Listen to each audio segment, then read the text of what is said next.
My name is Commander Avery Lockhart. I'm 39 years old. I served 16 years in the United States Navy as a propulsion systems engineer. I didn't come from power, I was born into it. But I was never handed respect. I had to earn every ounce of it in silence. This morning, I walked into Hangar 12 at Kitsap Naval Base, called in as a civilian consultant under emergency protocol. The air was thick with failure. Every technician looked tired. Every screen was blinking warnings. A Barracuda-class submarine just weeks away from active deployment had suffered a critical engine failure. The room was filled with engineers' top minds in naval engineering, and none of them had fixed it. And then I stepped in. I hadn't set foot on that floor in 3 years. The last time I was here, I was being escorted out silently accused of an engineering oversight I didn't commit. My badge had been revoked, my clearance stripped, and the man who signed the paper that ended my career. He was standing right there, Commander Thomas Lockhart, my father. He turned the moment he saw me walk in. The room fell into a hush just for a second. Then he laughed. Loud, sharp, condescending. He pointed at me and barked, "Who let her in?" A few younger techs chuckled nervously. One of them leaned over and whispered, not quietly enough. "That's his daughter, right?" "Was not anymore," another replied. I said nothing. I just kept walking toward the turbine casing, toward the place where I knew the flaw must live. It was like hearing an old song again, but all the notes were wrong. The control panel's rhythm was off. The diagnostic flow didn't match what I had designed. But before I could speak, the door behind me slid open. She walked in. Admiral Geneva Parks, short, sharp, and steel-eyed. The room stiffened. Even my father straightened his back. She didn't look at anyone else. She looked straight at him, and in a voice calm and cutting, she said, "Actually, she is the original designer." The silence was absolute. You could hear the electrical hum in the wall. My father's face drained of color, and in that moment, standing in my boots, holding the same toolkit they took from me 3 years ago, I knew exactly why I was here. Not to fix a machine, to fix a truth. I should have been angry, but instead I stood still, completely still, and waited. This wasn't just a room full of broken steel. It was the same room that broke me. And now it was the same place where the truth began to bend back toward me. You want to know what happened. You want to know why the engine failed, why they called me in. Why my father turned pale in front of his own men. Let's go back, 3 years back, before the dishonor, before the silence, before the whisper that ruined everything I built. Let me show you how I got here and why I didn't just come back to repair an engine. I came back to reclaim something that should have never been taken. I've been in war rooms inside cold steel vessels and under pressure that could crush a spine. But nothing felt as suffocating as the silence after my father's voice cracked across the hangar. Who let her in? He hadn't changed. Not in posture, not in tone. Still the officer who believed control came from volume. Still the father who never saw me as more than an extension of his legacy, until I started building one of my own. But this wasn't about him, not yet. I didn't respond. I kept walking until I reached the primary diagnostic table. The turbine's outer casing was open, its core still intact. That was my design. Even with every bolt stripped bare, I recognized its balance. A small group of engineers stood near the control terminal, eyes bouncing between me and the Admiral, trying to figure out which protocol to follow, military hierarchy or ego. That's when he stepped forward, Chief Engineer Watkins. Square jaw, polished boots, and the confident smirk of a man who thought he had nothing to prove. He looked young, sharp, one of those engineers who read specs better than people. I could tell from the way he carried his badge, like it weighed more than his work. "I'm sorry," he said, blinking at me as if seeing something he didn't expect. "Are you Commander Lockhart?" I nodded once. His eyebrows lifted slightly. "You're the designer of the system." I said, before it was approved for integration. He tilted his head. "I thought you were removed from the project. Something about a failure during prototyping, a safety risk." Behind me, I heard someone shift awkwardly. My father didn't correct him. I met Watkins' gaze and answered simply, "Not removed. I resigned." He gave a short, dismissive laugh. "Right, of course." A few engineers smirked. One even chuckled under his breath. I recognized that kind of laugh. I used to do it too when I was younger, when I didn't understand what people carried into a room. Watkins turned to his team. Well, thanks to that resignation, we've had to reverse engineer half the control logic. You didn't need to, I replied. The documentation was complete when I left. Then maybe you can help us understand why we're 32 hours into diagnostics and still no closer to isolating the malfunction, he snapped. I'd like to review the current blueprint, I said, walking toward the master console, the one your team is working from.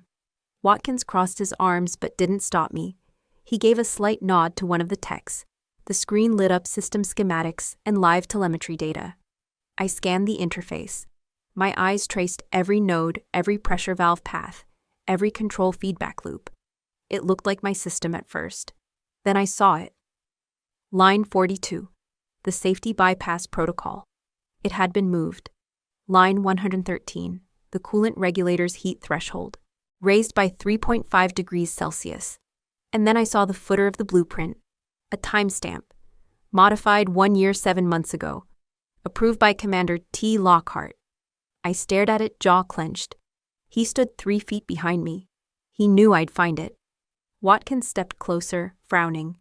What I didn't answer right away. I pointed to the changes. These aren't part of the original design, I said.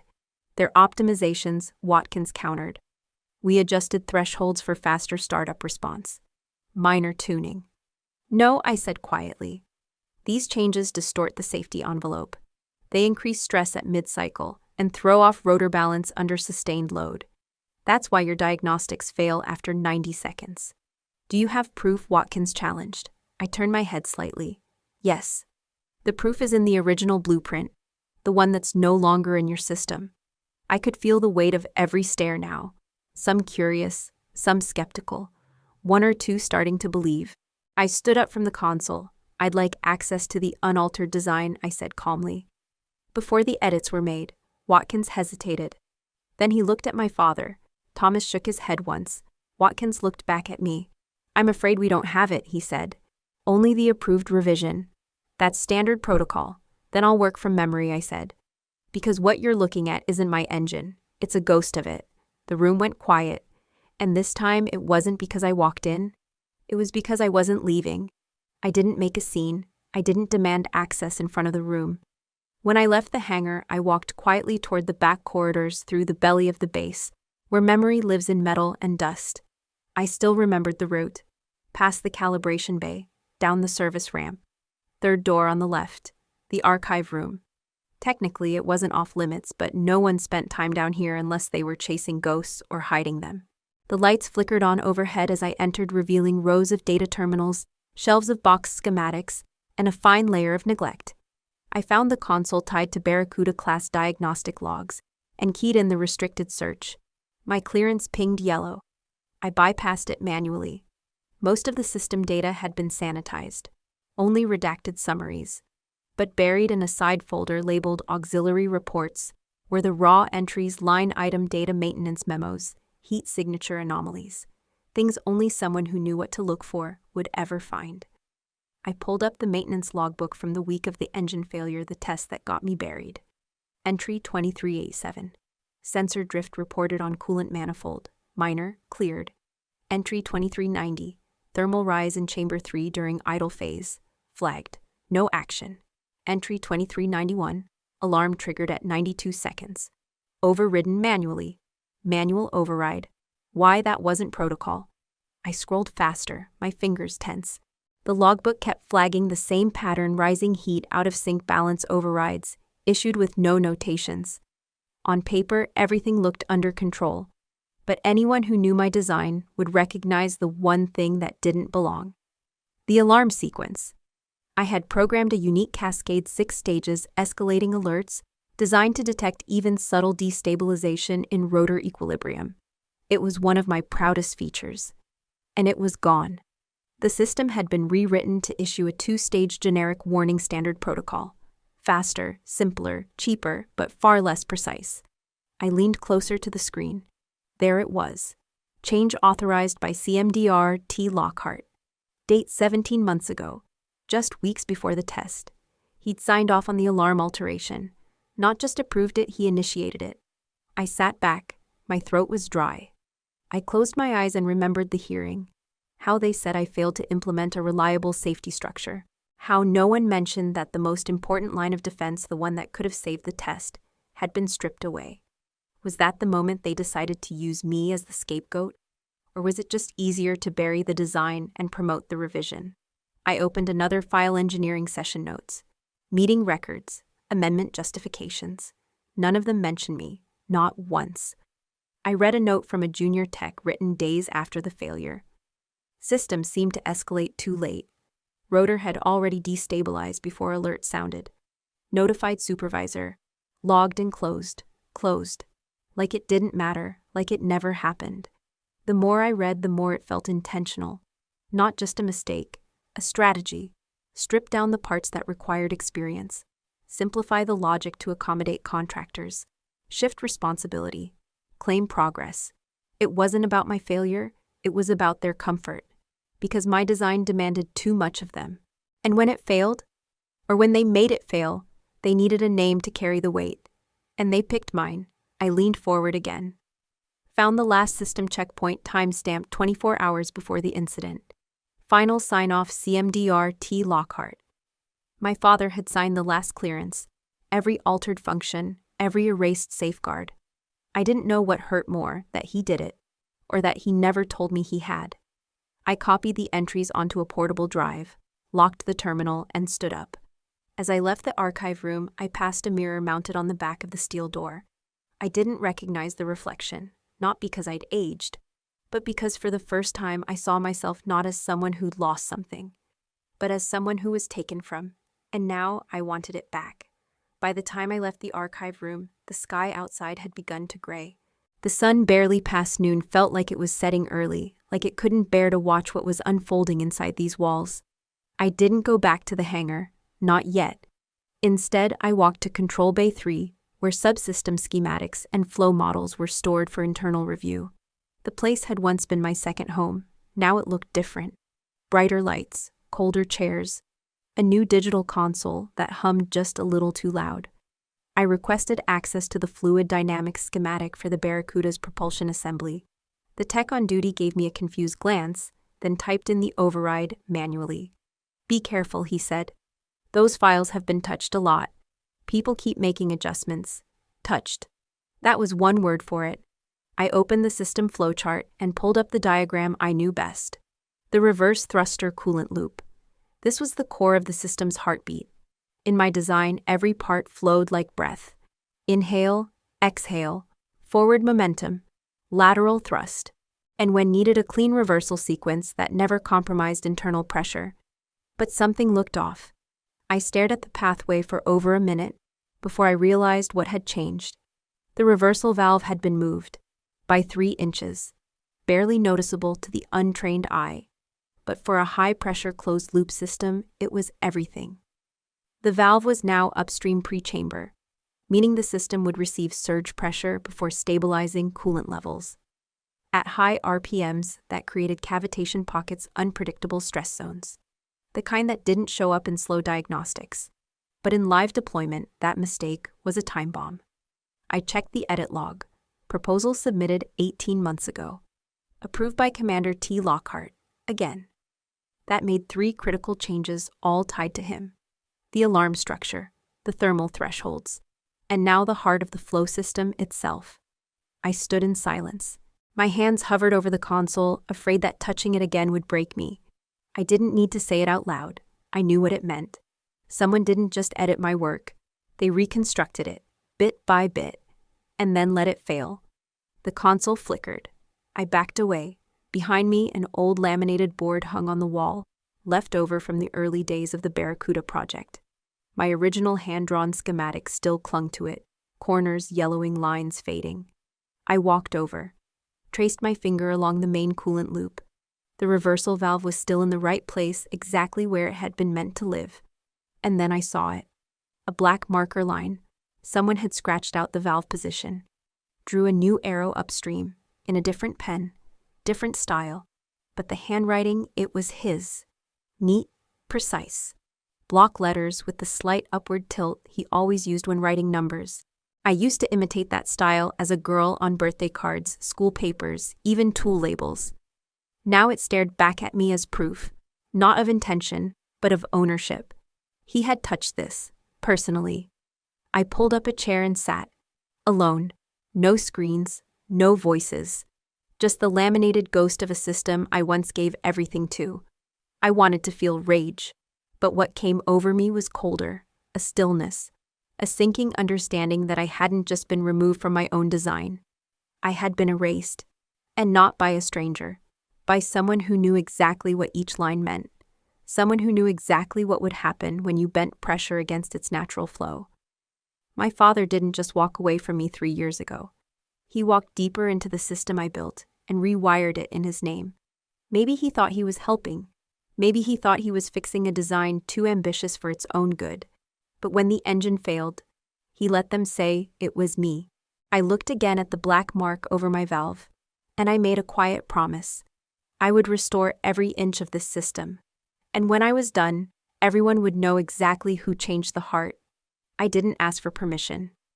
After what I found in the flow schematic, there was no point in chasing system access or waiting for formal clearance.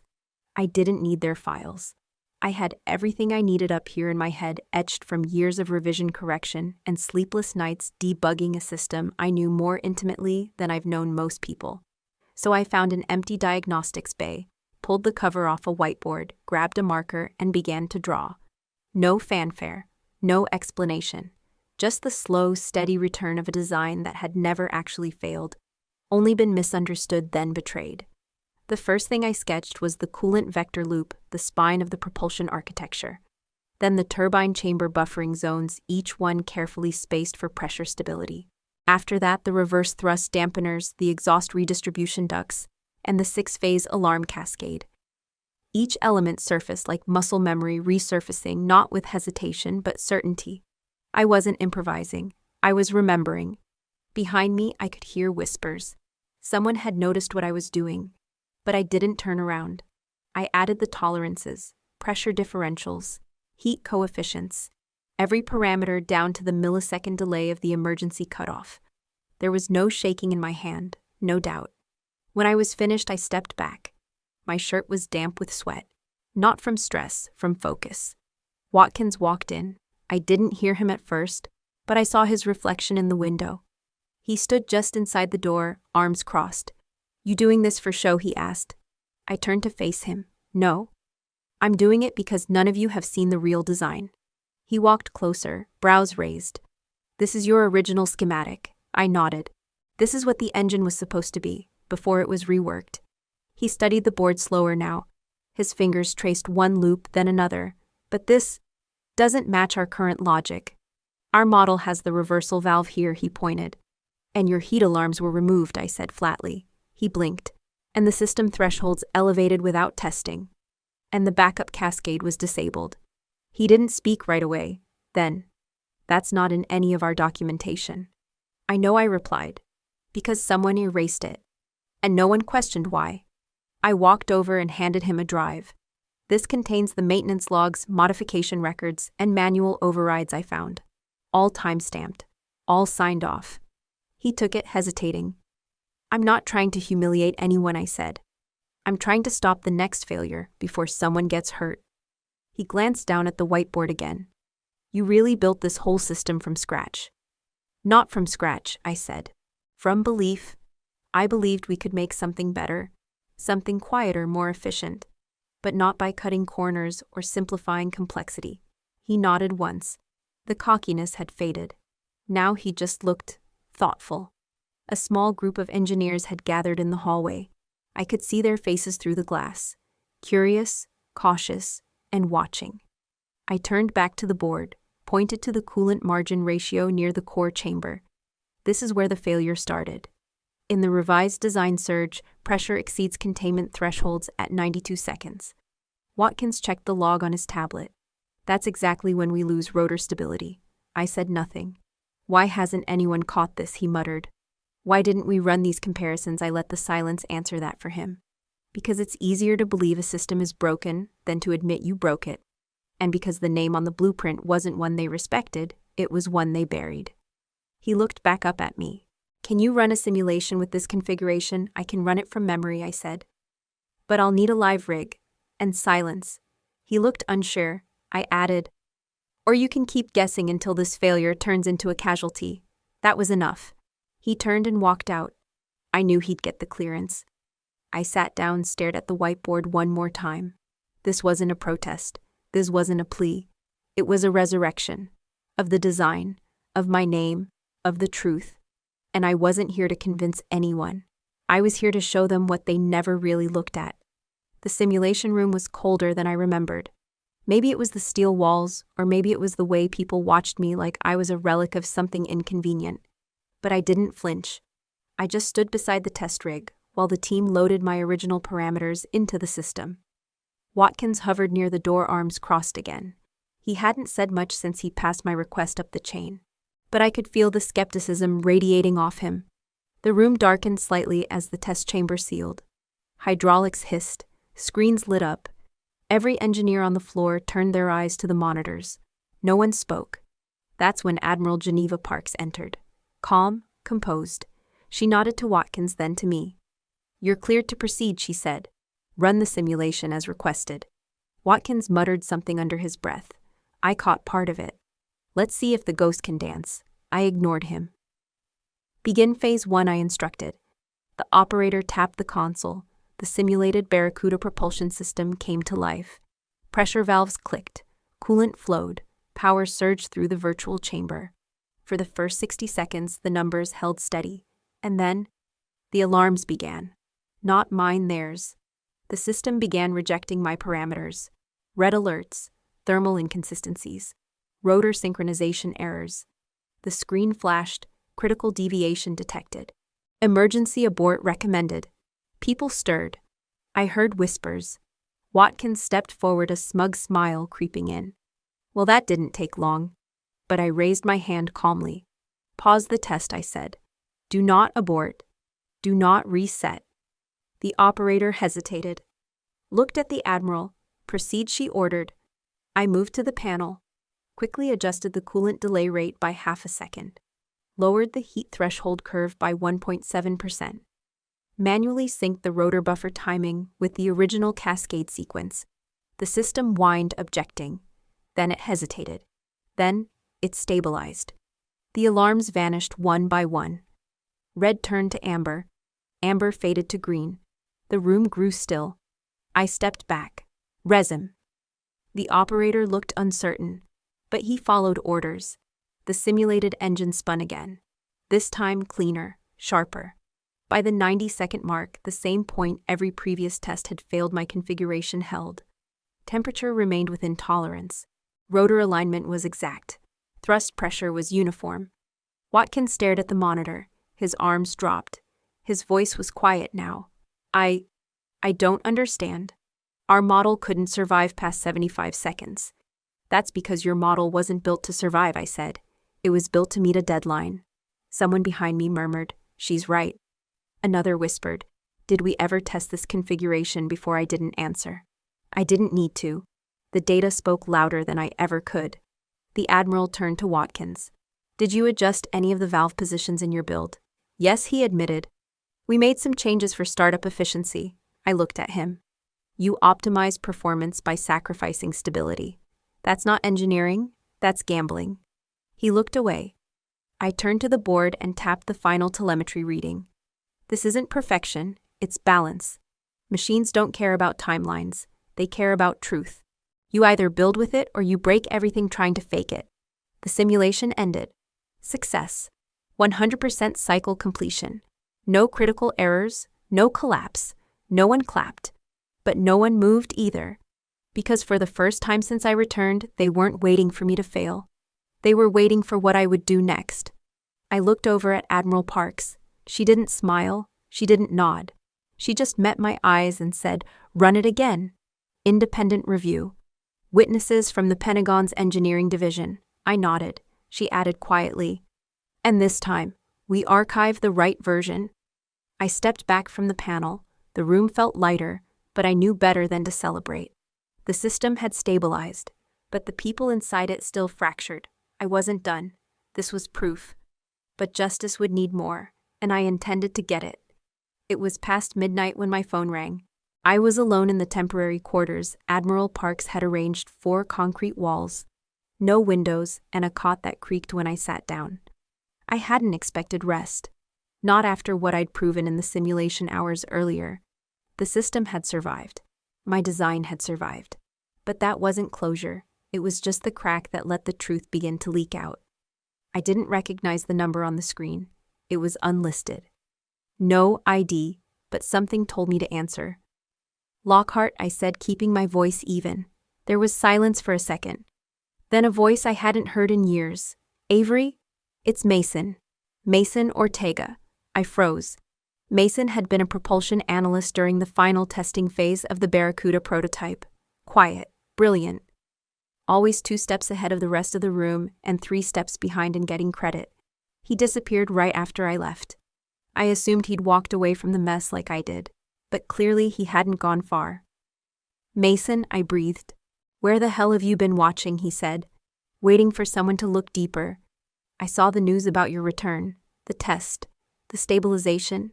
That was you, wasn't it? I didn't answer. He took my silence for confirmation. He exhaled. I should have called you sooner. Why now? I asked. Because you're finally close enough to the truth, he replied. I sat up alert. What truth? He hesitated. I was in the room when they finalized the system for the live prototype. You weren't there. They told us you'd signed off on the revisions. But something felt wrong. My pulse quickened. I never signed anything, I said. Not after my last revision. I know, Mason replied. I dug through the logs 2 days later. I found your name on the config approval, but the signature line. It didn't match the time code on your clearance. Someone had logged in under your profile, after you'd been locked out. My throat went dry. You're telling me someone forged my credentials? Not exactly, he said. They used administrative override. They didn't forge your name, they just replaced your authority. I clenched my jaw. And who approved the override? Silence. Then Commander T. Lockhart. I closed my eyes. It wasn't new information, but hearing it confirmed. Hearing it from someone who was there. It hit different. Mason wasn't done. That alone would have been bad. But the worst part, I found a second override. The night before the propulsion failure. Someone deleted the auto-logging sequence from the alarm system. That's why no one could trace the breakdown after the crash. There were no records. And you're sure of this? I asked. Yes. I made a copy of the event log. But when I brought it up, I was told to stop chasing shadows. 2 days later, my contract wasn't renewed. And you didn't say anything, he paused. I didn't think anyone would believe me. You were already gone. The Admiralty had signed off on the report. And your father, he carried weight, Avery, more than you knew. I stood and paced the room, hand over my mouth. How long have you had that file? 3 years, he said. Encrypted. I've been sitting on it, waiting for someone to come back. He paused. You were always the one who fought for the truth. I couldn't carry it on my own. My hand trembled slightly. I need that file, Mason. I figured you would, he said. I just sent it to the drive you used in the simulation room. Download it, verify it, and use it however you need. There was a pause, then one final thing. Avery. I'm sorry I stayed silent. I nodded, even though he couldn't see me. Silence only matters when it stays that way, I said. We ended the call. I sat down and stared at the wall. 3 years, 3 years of disgrace. All built on a system that had been twisted behind closed doors, rewritten under my name and buried in the silence of fear. But no more. I wasn't just rebuilding a design. I was building a case. And now I had evidence. This wasn't a question of engineering anymore. It was a question of accountability. And I intended to deliver the answer. I found him alone just after dusk in the upper briefing room, where the walls were still lined with framed commendations and silver-engraved models of ships he'd once overseen. He was leaning over a report, pen in hand, just like I remembered. He didn't look up when I entered. But he knew I was there. He always did. I didn't knock. I didn't ask if it was a good time. I just walked to the center of the room and waited. Finally, he glanced up. You're not supposed to be here after hours, he said. Voice flat. I know, I replied. Neither was the override request. His face didn't move. not even a flicker. I placed the data drive on the table between us. That's every log Mason recovered, I said. Every override. Every deleted alarm event. Every system altered under my name. Still nothing. Not even a shift in his chair. I read through the manual overrides. I read the approval logs. And the one thing I couldn't stop seeing over and over again was your name. I kept my voice low, steady, no heat, just truth. He stared at the drive but didn't touch it. You signed the final clearance the night before the failure, I said. Not because you had to. Because you chose to. He finally looked at me, but not with anger. Not with shame, just weight. Like the words had been sitting on his chest, waiting to crush him. I'm not here to humiliate you, I said. I just want to hear you say it, out loud. I stepped closer, stared him straight in the eyes, and asked the question that had haunted me for 3 years. Why did you sign off on the report that blamed me? The air between us held its breath. He lowered the pen, folded his hands, and for a moment I thought he wasn't going to speak at all. But then quietly he did. I didn't think they would use it to push you out, he said. My stomach clenched. I stepped back. You knew the system was altered. I knew the engineers were nervous about your design, he continued. Said it was too advanced, too sensitive, that it wouldn't hold under real-world pressure. And instead of defending it, you rewrote it. I streamlined it, he said. I thought I was helping, smoothing the rough edges. I shook my head. You changed the very bones of it. And when it failed, you let them pin it on me. He looked away. I was told the board just needed a name. That it would blow over, that you'd be reassigned. I didn't know they'd take your clearance, erase your access, end your commission. I stepped around the table and sat across from him. I didn't raise my voice, didn't point fingers. Then what did you think they'd do, Dad? When you gave them exactly what they needed to bury me, what did you think would happen? He didn't answer. Not right away. Then barely above a whisper, he said, I was scared. There it was, not an excuse, not a justification, just a broken truth. A simple, hollow human truth.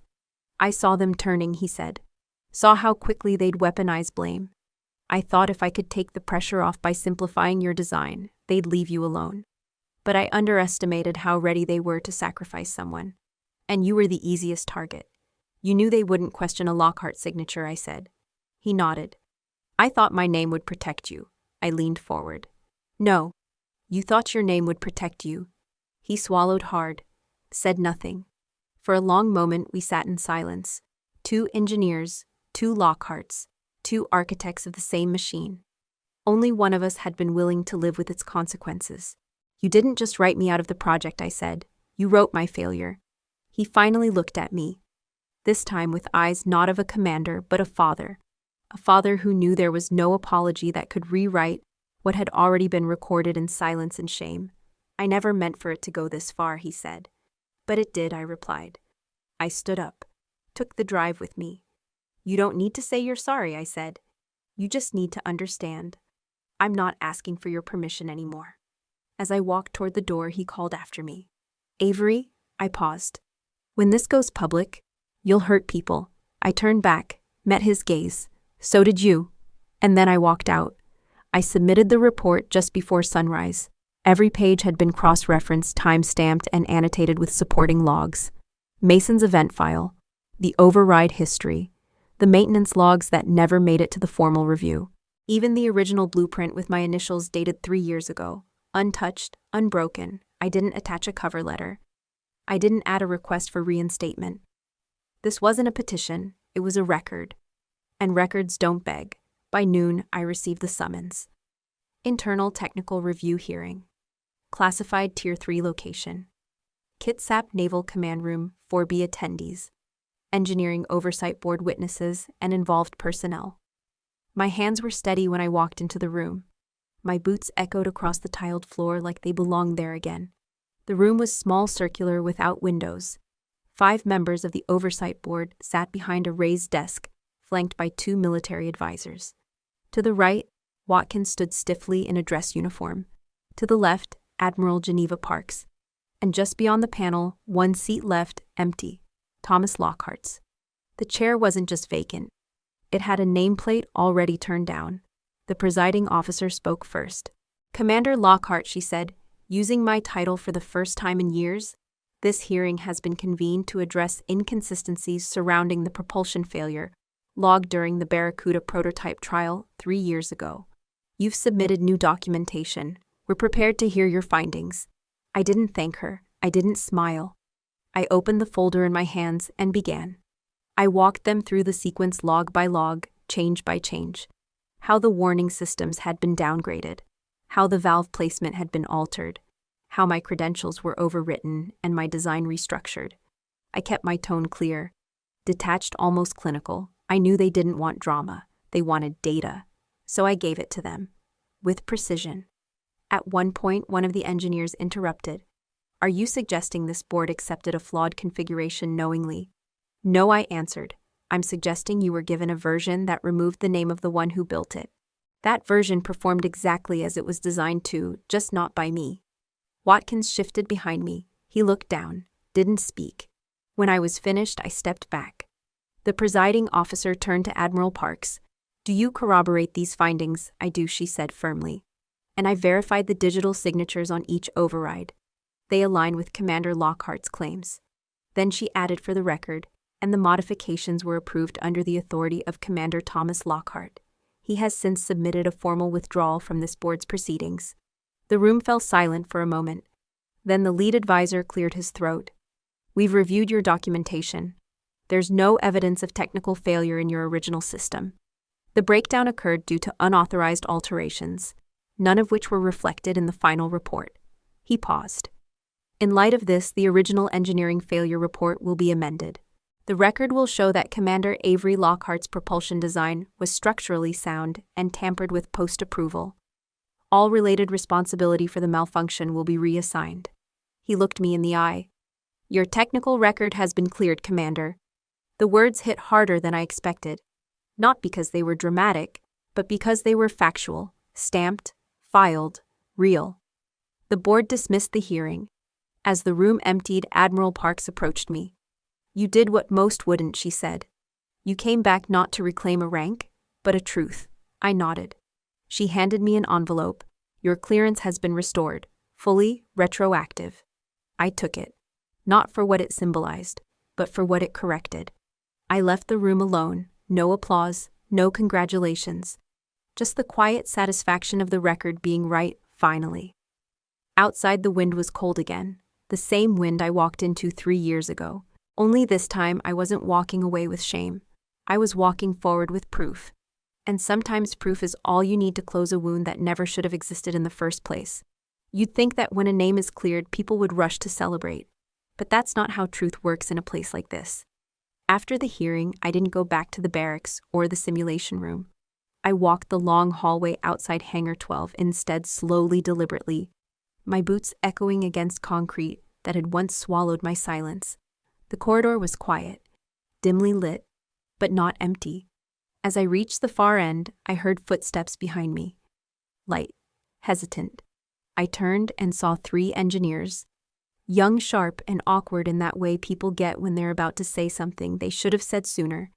They wore civilian-grade utility vests and carried clipboards they clearly weren't using. The one in front, a kid with sandy hair and nervous eyes, spoke first. "Commander Lockhart," I nodded. He glanced at the others, then back at me. "I just wanted to say something." I waited. "I used to think you only got the Barracuda project because of who your father was," he said. Not cruelly, just honestly. "Back when we studied the architecture in school, your name was on the first iteration. But then it disappeared and his was on the official version." I didn't respond. I'd heard worse. I'd survived worse. But after the hearing today, he swallowed hard. "Now I know.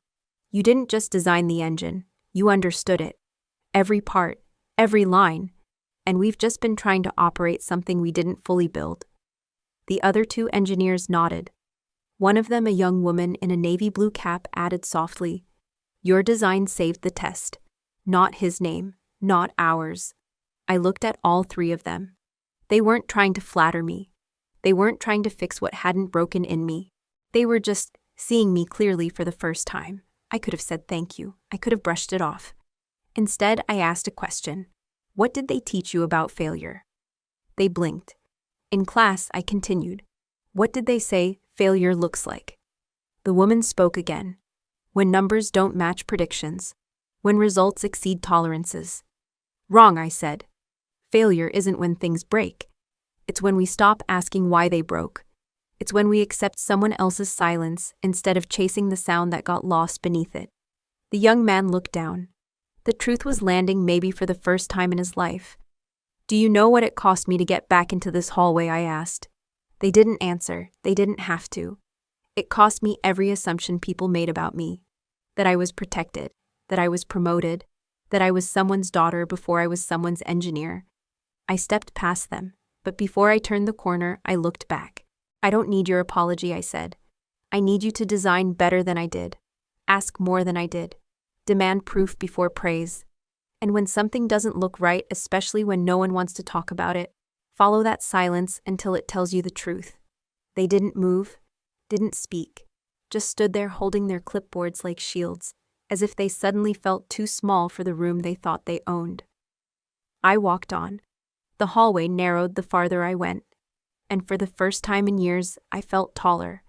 Not because they respected me, but because I no longer needed them to.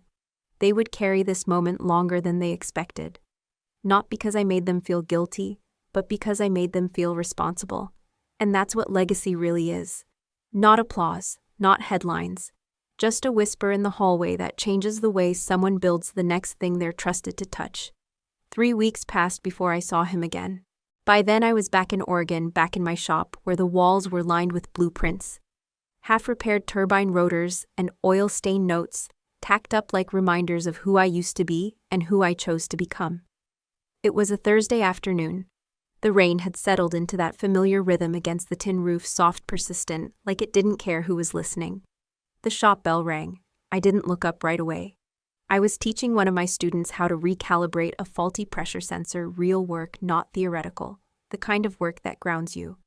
But when I did glance up, he was there, standing in the doorway like a shadow that didn't know where it belonged. Thomas Lockhart, my father. Still in uniform, though, I noticed the pins were gone from his collar. No rank, no shield, just the coat and the weight he carried inside it. He didn't say hello, didn't smile. Instead, he walked slowly across the room past the students who instinctively stepped aside and placed something down on my workbench. A metal box. Old, worn. The kind of box you keep your whole life, not because of what's inside, but because of what it used to mean. I knew that box. It was his personal toolkit, the one he never let me touch growing up. Not even once. He looked at it for a long second, then looked at me. I kept this too long, he said. But I never used it right. That was all. No long speech, no breakdown. Just those 2 sentences. I stared at the box, then at him. The room felt quieter than usual. Even the machines seemed to hold their breath. I remember when I was 10, I said, and you caught me reaching for that torque wrench inside. You took the box and moved it to the top shelf. He nodded. You said it wasn't for me. I was wrong, he replied. I stepped closer. Not to embrace him, not to lecture him, just to stand in the space between us. A space we'd both carved open year after year in silence and assumption. I don't hate you, I said quietly. I wanted to, but I never did. He didn't answer, didn't try to offer excuses. I thought for a long time that if I proved I was smarter, faster, more precise, that one day you'd see me. I saw you, he said. I just didn't know what I was looking at. That hurt more than anything he'd said before, because it was honest. He opened the box slowly. Inside, everything was where I remembered, perfectly arranged. He took out a small ratchet, the one with the red-taped handle, and placed it in front of me. I want you to have this, he said. It's not much, but it's something real. Something that's been used, misused, and now maybe passed on better. I picked it up, not because I needed it, but because I understood what it cost him to offer it. The ratchet was heavier than I remembered. Or maybe I was just holding everything that came with it. I looked up and said only one thing. I'm not angry anymore. He nodded once, then stepped back. No promises, no demands. Just a man who had finally stopped pretending his silence was strength. As he turned to leave, I said his name. He paused. You still have time, I said. Not to make it right, but to make it honest, he didn't look back.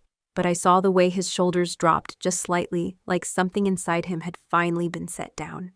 When the door closed behind him, I placed the ratchet on the bench next to the schematic my students had been working on.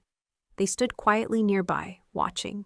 This, I said, tapping the red handle, isn't just a tool. They leaned in. It's a mistake, a lesson, and a second chance. And then I handed it to the youngest girl in the group. Use it better than he did, and better than I almost didn't. She took it carefully, like it mattered. And maybe now, it finally did.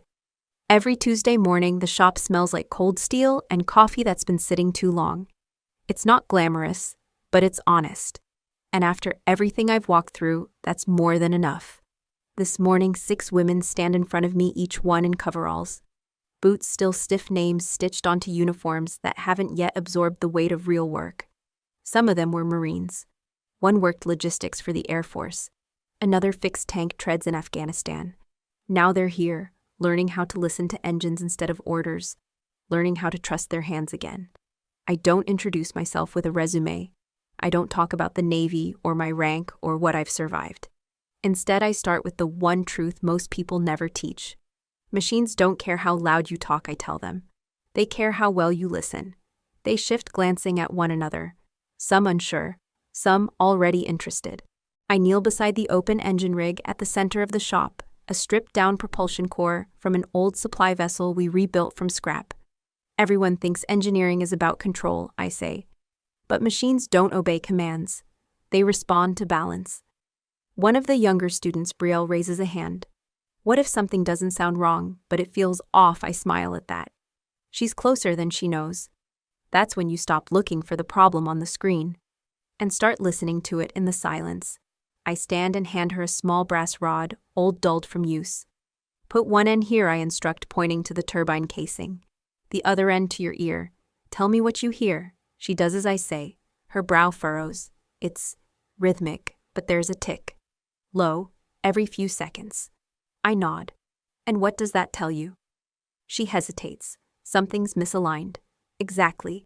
I don't tell her how I used to do the same thing in a hangar full of doubters. How I stood in silence while others laughed because I could hear what they couldn't. That story isn't for now. It's been told. And it doesn't need retelling when the lesson lives in hands like hers. We move on to diagnostics. I watch how they trace wiring harnesses, how they learn not to force a stuck bolt but coax it, how they measure temperature and touch, not just numbers. No one here is trying to impress me. They're trying to understand. And that makes all the difference. Later during lunch, I sit near the back wall looking over a student's handwritten notes. The handwriting is messy but determined, like mine once was. On the wall above me hangs a framed copy of the original Barracuda schematic, the one they tried to erase. No plaque, no explanation, just the lines, just the truth. One of the students, an older woman named Tanya, sits beside me. Is that yours? She asks, nodding at the blueprint. It was, I say. She studies it a moment longer. It's beautiful. Not flashy, but solid. I nod. I built it in silence, lost it in noise, and earned it back by staying still long enough for people to hear what they ignored the first time.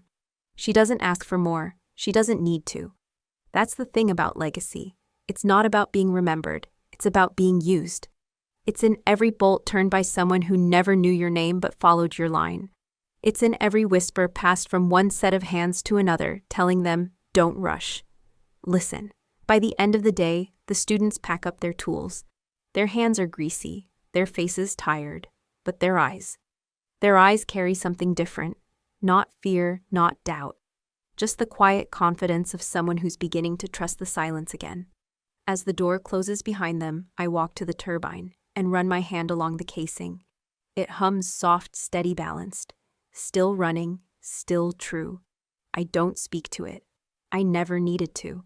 Because long before anyone believed in me, before any board cleared my name, before any engineer whispered that I was right, this machine listened to me. And now, so do they. The letter came in a standard issue Navy envelope. No ceremony, no brass seal. Just my name typed in bold across the front, Commander Avery Lockhart Rhett. It arrived 3 days after Tanya's class finished their diagnostics module.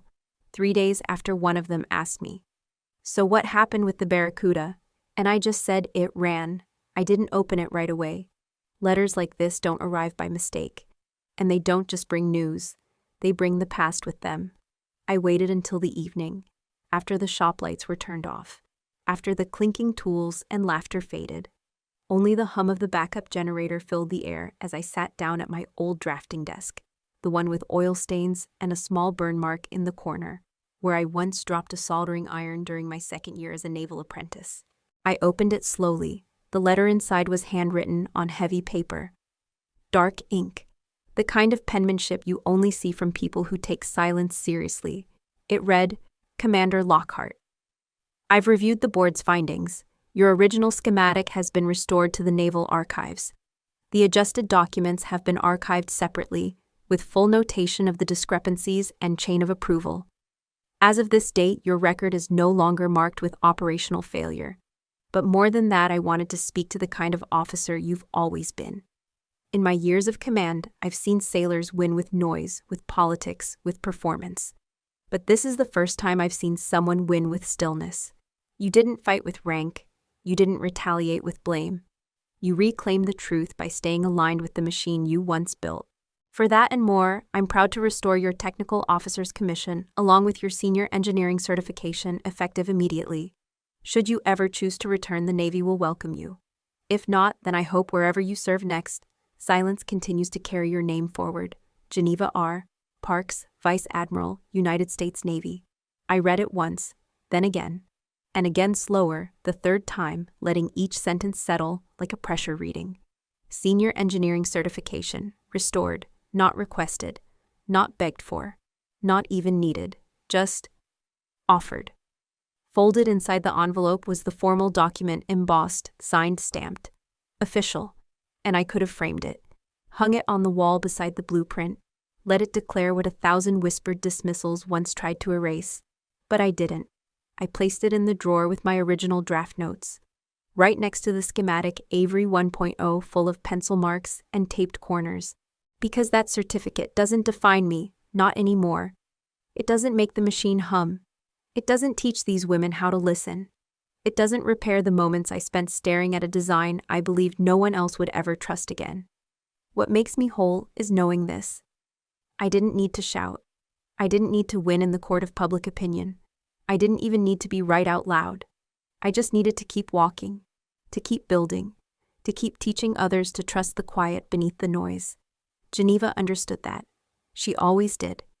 Even when the rest of the board flinched under pressure, she saw through the silence and answered with her own. Later that night, I wrote back. 1 page, typed. No salutation, no rank. Just this: I won't return. I'm already where I belong. The engine runs now, not because of validation, but because I never stopped listening to it. I'll keep building new ones here. Quietly. Avery, I printed it, signed it, and mailed it without a second thought. Sometimes legacy isn't about the things you fix. It's about what you refuse to break. And for the first time in years, I closed the drawer, turned off the light, and walked out of the shop knowing the silence was never my enemy. It was always my blueprint. The room was quiet again, but not empty. Light filtered through the workshop's east window, the same one I'd installed myself with reinforced glass, not for protection, but because I liked the way it caught the early morning sun. It shimmered across the room over workbenches, blueprints, and gears, then landed gently on the frame design on my wall. I walked toward it without rush. My hand steady now rested on the glass. Behind it, my original schematic, clean, precise, untouched by politics. It had been recovered, verified, respected. But it wasn't the certificate that made it matter. It was the silence it survived. Underneath the frame, I had written a single line in pencil. No fanfare, no plaque. Just this, not because of who I am, but because I know what I did. I stood there for a moment, letting the words settle. I thought about the years I spent believing silence meant defeat, that not fighting back made me complicit, that walking away was the same as surrender, but it wasn't. It was breathing, it was healing. It was protecting the part of me that still believed in the work in machines that didn't lie in systems that held memory and truth, that waited until I was ready to speak again. Behind me, I could hear the students returning. Chatter footsteps, the creak of stools being pulled out. A wrench dropped. Someone whispered a joke, laughter, the class had begun. And I didn't need to command it. It ran because it believed. I turned just enough to see them from the corner of my eye. Every face focused. Every pair of hands already busy. Not on fixing things, but understanding them. Not on shouting over one another, but listening to engines to equations, and to the quiet parts of themselves they thought had been silenced for too long. I walked back to the front of the room. There was no need for a lecture today, no need for a declaration. Instead, I placed both hands flat on the table, looked at them, and said, "Machines don't need you to speak loudly. They need you to listen deeply." That was it. No applause, no music, just the humming of purpose returning to the room. And as I sat down beside the open blueprint again, I allowed myself to feel the stillness. Not emptiness, but stillness. There's a difference.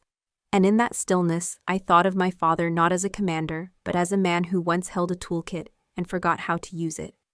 I didn't need him to say my name with pride. I just needed him to stop mistaking me for someone else. Someone unworthy. Someone loud. Someone broken. He knows better now, and maybe that's enough. Before we say goodbye, I'd love to know, where are you watching from? Is it a quiet morning with a warm cup of coffee, or a late night where stories like mine keep you company? Let me know in the comments. We read every single one with real gratitude. And if my story touched something in you, please consider subscribing, not just to hear more stories like this, but to join a community that still believes in kindness, healing, and the power of a second chance. Thank you truly for spending your time with me today. Wherever you are, I hope you carry this story with you. And remember, the miracle doesn't always knock.